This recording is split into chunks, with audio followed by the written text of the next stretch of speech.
that the future segments is what we're going to have in future shows.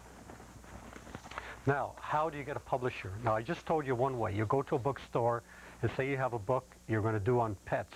Then you look up publishers that do books on pets, and you find their address and you write them.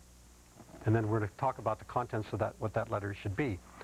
Here's another way. You go to your library, and there's a book called R.R. Bowker's, B-O-W-K-E-R-S, Bowker's Books in Print.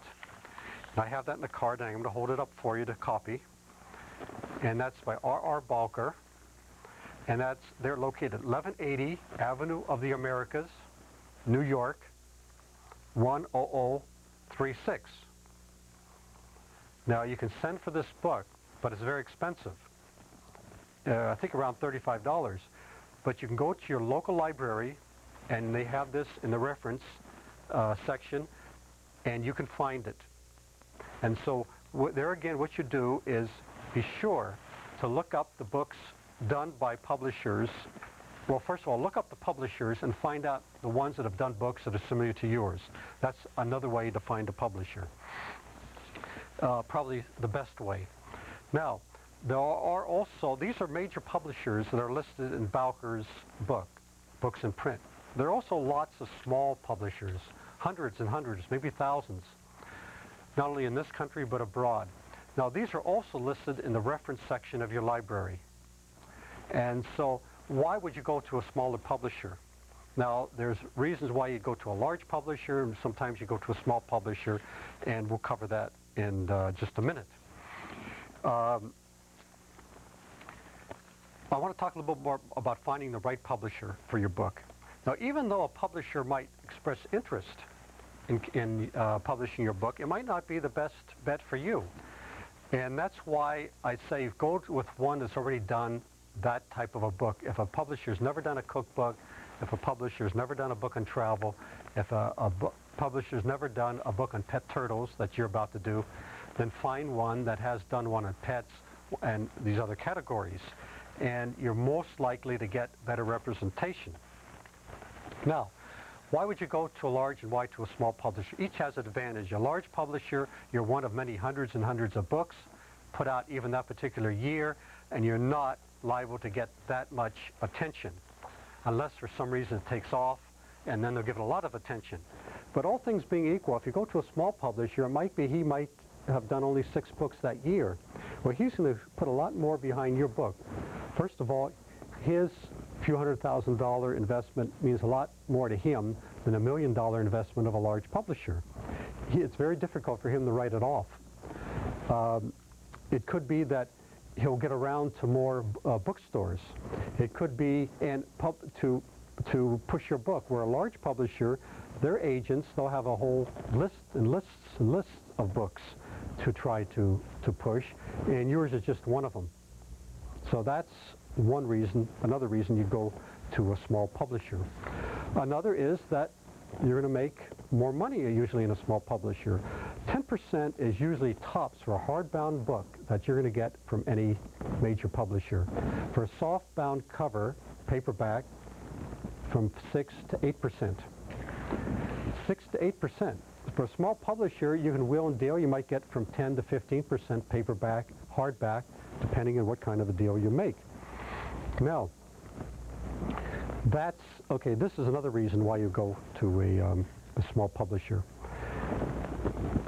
Now, there's an important aspect in this business. It's called advances. Advance means advance money. And I want to tell you now how to get advance money. And that advance money is given to a author, as the name implies. And it was originally given because our authors didn't make much money, and it gives you something to live on for the next 6 months to a year while you're working on the book this publisher's interested in. Now, how do you go about getting advance money? Now, the largest amount that I know of is $100,000, and the smallest is $5,000. Today, it's usually from $10,000 to $25,000. But if they really love your title, and it goes a lot in title, you're likely to get $100,000 too. Depends what you hold out for. So let's say today, 10 to 100,000, 25,000 being the medium. Now, how do you get this? Well, you write to your publisher what you need to write with, what kind of a package you need to send it to them. You can't write them a letter and say, or you could, but it won't work, that my name's Joe Blow, and I want $25,000 because I got this great idea. No, you need a package. The package consists of basically two things. One is the title of your book. Second, basically, is the outline. Okay? Now, it should be three things. Is the chapters. Now, they want 1 or 2 chapters. It's a long first chapter. One's fine. If it's 5 pages, 10 pages, you better give them 2 chapters. So what you need is the title of the book. You need the outline. The outline telling what the book's going to be about, generally, not too many words, 1 or 2 paragraphs. Also, the paragraphs, the chapter headings can also be an outline. So if you give them the name of the book and 10 chapter headings, if they're descriptive, if they tell what the book's about, that's fine as an outline. Now, I want to give you an example of a letter that you would send out in order to get an advance from a publisher. Dear editor, and this is written from the aspect of this woman having an agent. Dear editor, Janet Doe is a zoological teaching assistant at North Carolina State. She's creating a book, The World as Seen Through the Eyes of an Emerging Butterfly. Enclosed are the outline and 10 chapter headings. Miss Doe is a PhD, and her writings, as you will see, are not only scientifically precise, but delightfully playful, which makes it fun to read as well. This combines with her philosophical message, a la Jonathan Livingston Seagull, makes this work a candidate to reach a mass readership market, and not just those interested in its academic revelations. If you are interested in this book, please contact me, and then sincerely, so on. Now, after receiving the letter from the publisher saying, yes, we are interested, here's the letter, the next letter you write. Dear editor, thank you for, now you know her name, Dear editor Janet Smith, thank you for expressing your interest in publishing Jane Doe's manuscript. Those of us who have seen it are enthusiastic about it, about its potential as you seem to be. At this point, Miss Doe has 4 chapters completed. We would like to arrange in advance for her so she can free more time to complete her book. $25,000 would take care of this, and the manuscript will be on its way to you in 6 months. If this arrangement is satisfactory to you, please send a check in this amount along with the contract. Sincerely yours, Joe Adams, agent. Now, what they would do is write back and say, yes, here's your contract, and here's your check, and we'll expect to see the book in 6 months.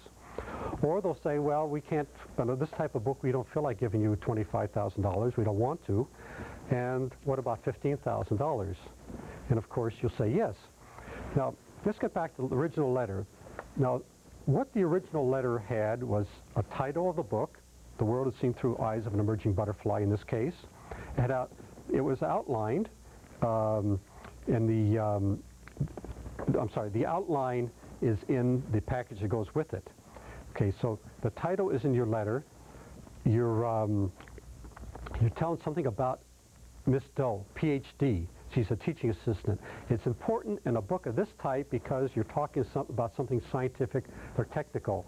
If it's fiction or it's something that doesn't take any kind of a technical knowledge, specialized knowledge, you don't really have to mention the credentials of the person. You've also in this letter told a little bit about the book. Okay, the rest can be gotten out of the first 2 chapters and the outline as much as the publisher will need. So in this case, we told the publisher that Miss Doe was a PhD. So now you see it's only 3 paragraphs, very short, very to the point. Publishers have a lot of things to read. If anything goes along with it, you don't really have to tell them too much. Now, in a few minutes, I'm going to talk about book letters to send when you want, this is called a query letter, and that's not sent with anything. See, this was sent with the title, the first 2 chapters, and the outline.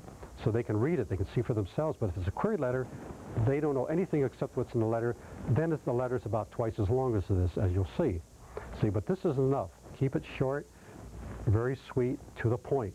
Don't let them read too much, not more than they have to. Don't tell about any of Janet Doe's life history or yours that you don't have to. Now, basically, this is how we go about getting an advance on a book. Now, it's very important that if you ask for an advance, you know that you set aside a certain segment of time where you can actually finish this book. Now, as an agent, when I have somebody come to me with 2 or 3 chapters and they want me to approach a publisher for an advance, it's up to me to determine, by reading what they've done, somehow judging the person, to see whether they're going to come through with a book. Because how it would be if I ask a publisher for an advance and a couple of years go by and this person hasn't finished the book. This happens, and it's never happened to me, and I avoid that. And you want to avoid putting yourself in that position. So therefore, if you ask for money and you promise to have that book done in 6 months, a year, whatever you've promised, make sure you've reached that time. And if you've done it a little sooner, you're going to make points with a publisher because there's going to be more books. In my experience, a person has more than one book in them. We're going to go in now to the query letters. I think I've talked about as much as I can tell you right now about advances.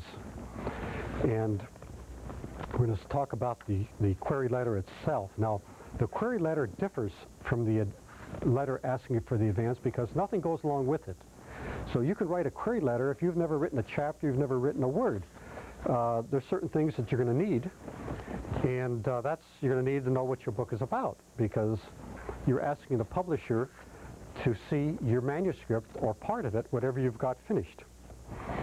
Now, basically, what you need for a query letter is the title of the book. Try to get a catchy title, chapter headings, and an outline.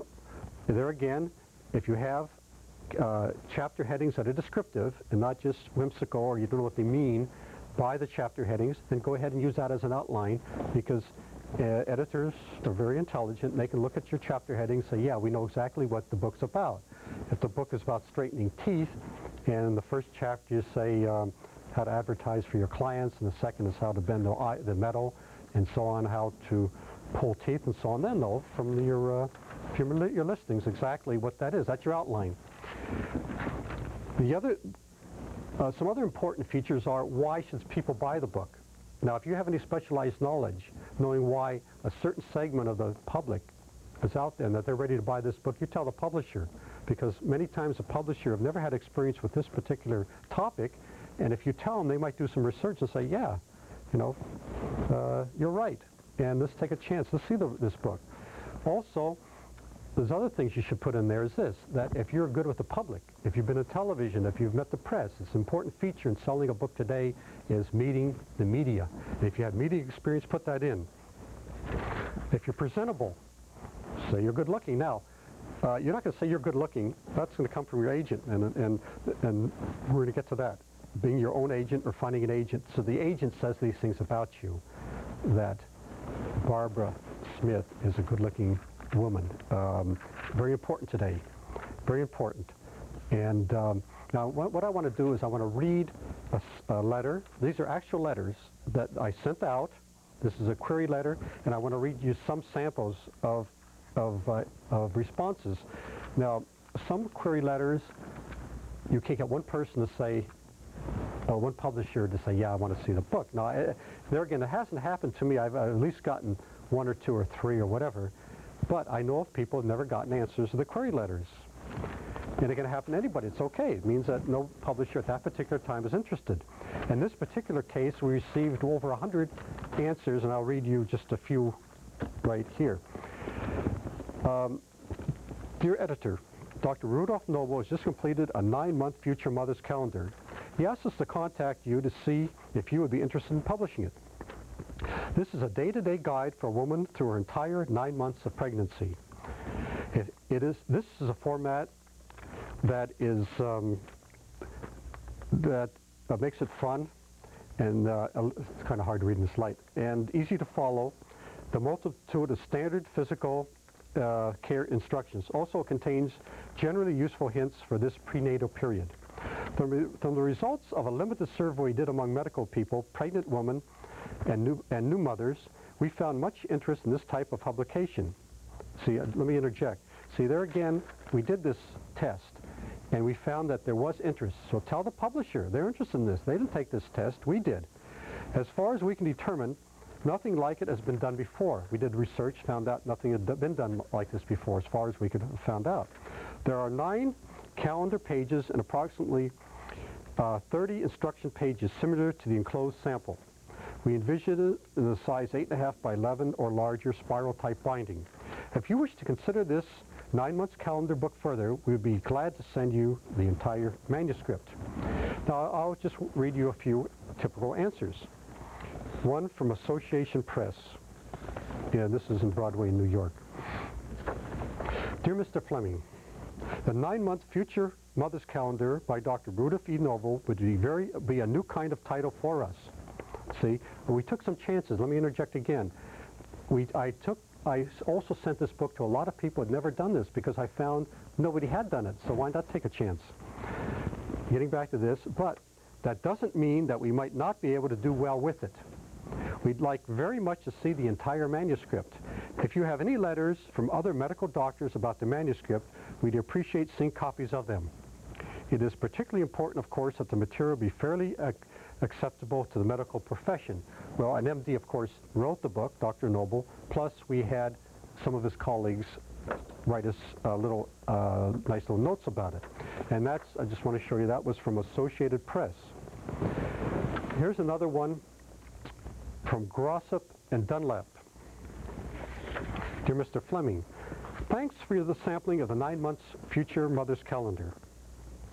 From your description, it sounds interesting, and we would appreciate your forwarding us for our consideration.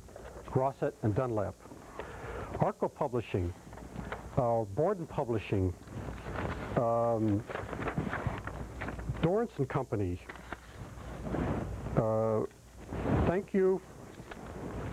Thank you for your letter of August 30th, which arrived today, concerning Dr. Rudolph Noble's 9-month Future Mother's Calendar. We are very much interested in seeing Dr. Noble's complete manuscript, and are most welcome. You are most welcome to send it along to us at your earliest convenience. Thank you for thinking of us. Carolyn Wenger, Managing Editor. That's Dorrance and Company in New York. These are mostly in New York. Now, these are responses, and there's many more. Simon & Schuster, I just brought a few of them to the responses to that particular letter I wrote. Now I want to read another sample query letter. Now, I've seen books on how to write query letters. Not that important. What's important is what you say, but what I'm saying is they have all kinds of little things like how many paragraphs, how many words, tell them the number of words in your manuscript, which is the easy thing to do. I've never found that necessary. A straightforward business letter telling, like I read to you just now, telling you what the book's about, possibly why they should buy it, and then possibly why you have the credentials to write such a book. Now, the 9 months Future Mother's Calendar, if you weren't an MD, if you weren't a doctor, pediatrician, whatever, you could also write that if you have good ideas, and then get doctors to endorse it. Put a forward in, and that holds a lot of weight too. Here's another query letter. This is a sample. This is one I wrote out, and this is not actually one, but this is a sample I wrote to give you an idea of what you should have in a query letter. Gentlemen, enclosed you'll find an outline of chapter headings for a book I am completing. I call it Stories of the Eastern Cowboys. Now, there you have your name in it. I'll dissect this. See, you have the name, Stories of the Eastern Cowboys, right in there. There have been many books written on the Old West, of course, but almost none that I can find in the early days when the Eastern Seaboard was becoming formed and established. The first authentic cowboys actually worked in many of the eastern states like New York, Pennsylvania, and New Jersey. Did you know that? I made it up, but it sounds good. Maybe this would be the basis of a good book. You want to write a book? Call it Stories of the Eastern Cowboys. They must have had them back then. getting back to this, while their actual work and duties were the same as their later Western counterparts, their lifestyles were entirely different. My research has unearthed exciting stories about them, and I believe my book will appeal to people over the USA. Enclosed are 10 chapter headings and the outline of the entire book. The manuscript is completed and ready to mail to you as soon as you send me an okay, telling me you're interested in seeing it. Okay, this was made up just to show you the ingredients you should have. Now, I just want to show you how there wasn't many paragraphs, 4 paragraphs. A query letter should not be much longer than that, because don't forget, you're competing with hundreds of other query letters coming to these editors. And if they see 4 solid pages, they're going to set it aside, or they might read the first paragraph, and that's it. So do yourself a favor and make it short and sweet. That's all the rules I'm telling you need. Here's another one. Now, as you see, my research has unearthed some exciting stories about them. I believe my book will appeal to people over the USA. Now, there I'm telling them what their prospective public is, who's going to buy the book. They're interested in that. See, I did some research in that. I would have if that was my book. Dear editor, here's another one. While in college, our client Donald Peterson used several of your books on the American Civil War on references for his history degree.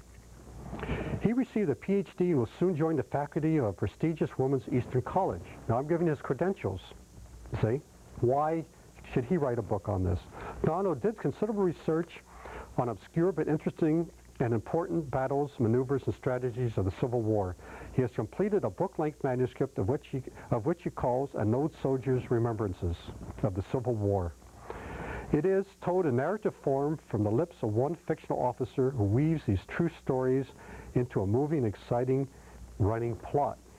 Enclosed is the first chapter, 10 chapter headings with brief descriptions of each chapter and the outline of the entire book. Because of the quality of the books you publish in this subject, the author has requested, and we give you first refusal on this one. We will not offer to any other publisher until we hear if you wish to read this manuscript, and then after that, if you would consider publishing it. Therefore, as you understand, we'd appreciate hearing from you as soon as possible.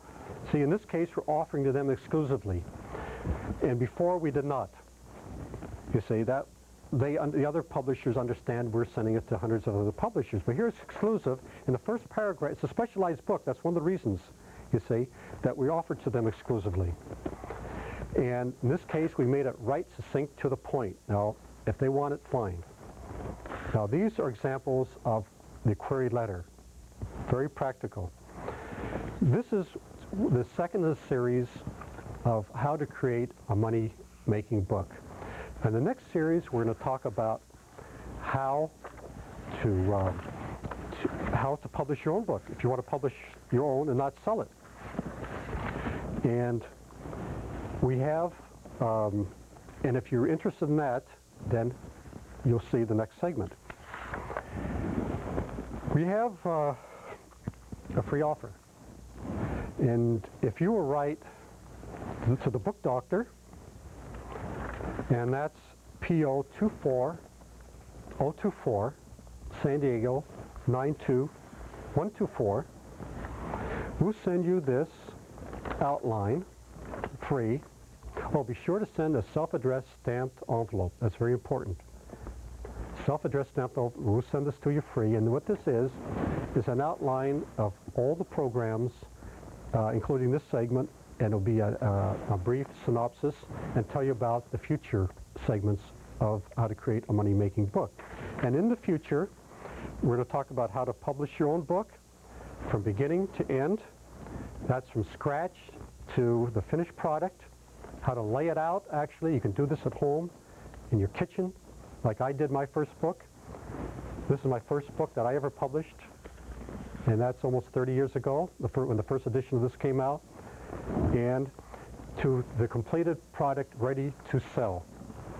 And then after that, it's the next segment, how to successfully merchandise your self-published book, and then the next segment will be the creative process. And in the creative process, we're going to tell you where do you dig up these brilliant ideas for the books if you don't have any ideas of your own. Okay, and that's the creative process. That's the last one. And I'll give you a lot of ideas, and I'll show you different books, different ideas for books. And you could use those, or it might expand your brain to think of your own. At least get an idea of what I have, and it'll also give you practical ideas. And I'm going to try to tell you what books you're going to self-publish and what books are not candidates. In fact, I will tell you. I've been in the business long enough, I should be able to tell you what books are candidates and what books for self-publishing and what books you should definitely sell to somebody else publish.